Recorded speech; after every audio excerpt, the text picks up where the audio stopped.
बिस्मिल्लाहिर्रहमानिर्रहीम। अस्सलाम वालेकुम। रमज़ान स्पेशल रेसिपीज़ में मैं लाई हूँ आज आपके लिए कचौरी। किस तरह से बनती है बाज़ार जैसी, आज घर पे बनाएंगे, इसीलिए वीडियो को आखिर तक देखिएगा।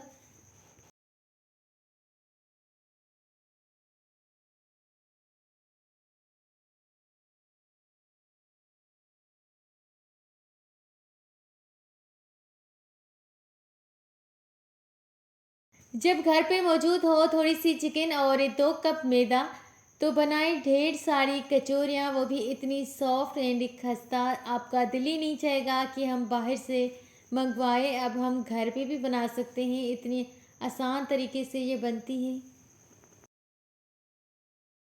बस आपने वीडियो को मिस नहीं करना है, स्टेप बाय स्टेप किस तरह से बनती है कचौरी की रेसिपी। 2 कप मैदा है, नमक हस्बे जायका और 4 टेबल स्पून कुकिंग ऑयल। पहले 2 टेबल स्पून कुकिंग ऑयल डालेंगे, उसके थोड़ी देर बाद दोबारा से ऑयल डालेंगे और मिक्स करेंगे।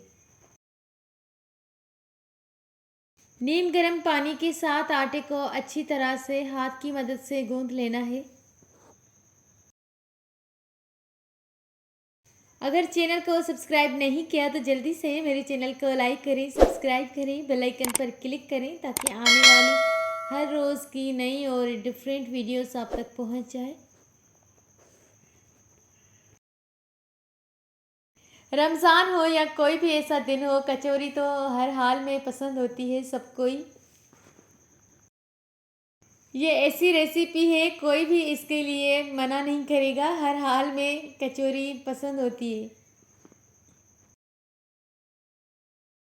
2 मीडियम साइज़ के बॉईल किए हुए मैश आलू मैंने डाले हैं। 4 टेबल स्पून कुकिंग ऑयल है, ½ टेबल स्पून टर्मरिक पाउडर है एंड ½ टेबल स्पून लाल मिर्च पाउडर।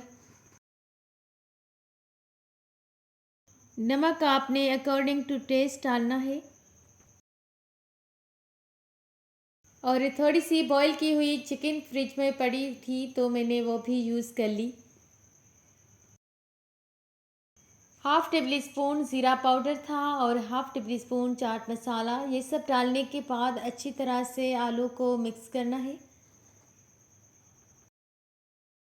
थोड़ी सी हरी मिर्च और थोड़ा सा हरा धनिया डालने के बाद मिक्स करेंगे और मसाले को ठंडा होने के लिए रख देंगे।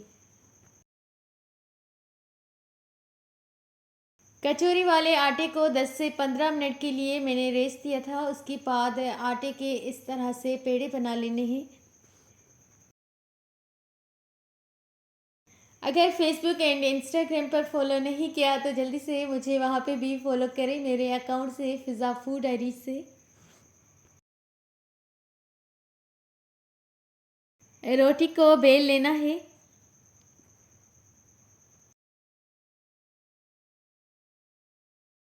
पूरी रोटी पर कुकिंग ऑयल लगाएंगे इसी तरह से।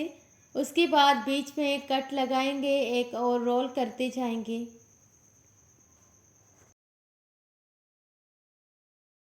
इससे क्या होगा कि कचौरी में रिंकल्स आएंगे और बहुत सॉफ्ट एंड खस्ता बनेगी। जब आप कचौरी खाएंगे और या फिर हाथ की मदद से तोड़ेंगे तो उससे आवाज़ आएगी, जब आप इस तरह से ये वाला स्टेप करेंगे तो।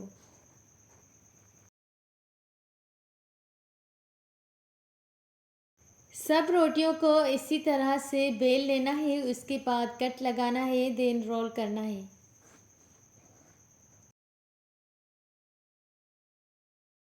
सारी रोटियां बन गई हैं और सब रोटियों को मैंने इसी तरह से रोल करके रखा है।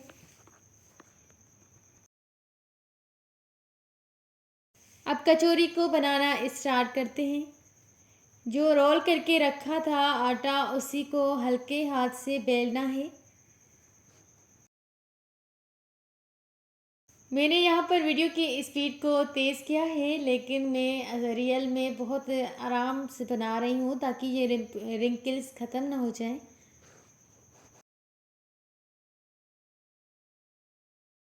रोटी को गोल बेलना है, उसके बाद ये जो आलू और चिकन वाली हमने फिलिंग्स बनाई है वो बीच में रखनी है रोटी के।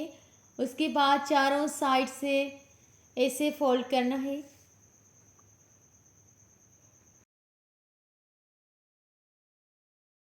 आपने भी इसी तरह से फ़ोल्ड करना है। इनका बनाना बहुत आसान है क्योंकि इसमें कोई पेस्ट वग़ैरह नहीं लगता, जस्ट आपने साइड्स को इसी तरह से करना है। एक गुठली सी बना लेनी है। ये देखें इनकी शेप कितनी अच्छी बनी है। बाकी भी कचौरियाँ मैं इसी तरह से फ़ोल्ड करती जाऊँगी।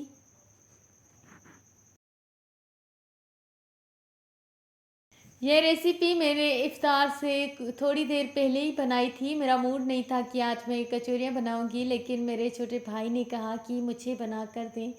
फिर मेरा भी मूड हुआ कि आज बना लेती हूँ। इससे पहले भी आपके साथ बीफ कचौरियों की रेसिपी मैं शेयर कर चुकी हूँ, इसका लिंक मैं डिस्क्रिप्शन बॉक्स में दे दूँगी। ऑयल को हल्का गरम करना है। मीडियम टू लो फ्लेम पर कचौरियों को फ्राई करेंगे ताकि ये अंदर से कच्ची ना रह जाएं।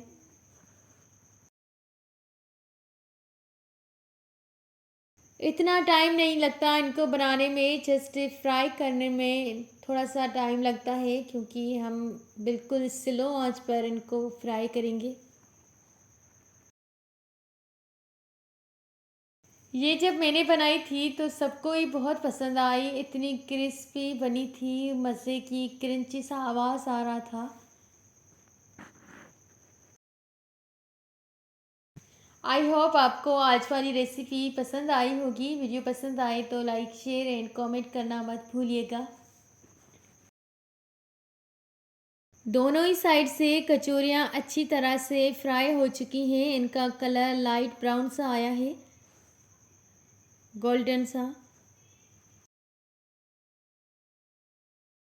अब इनको उतारते हैं और बाकी को फ्राई करते हैं। ये कचौरी आप रायता और केचप के साथ सर्व कर सकते हैं, इसका टेस्ट बहुत अच्छा आता है। सब बन चुकी हैं और ये देखें कितनी मज़े की बनी है।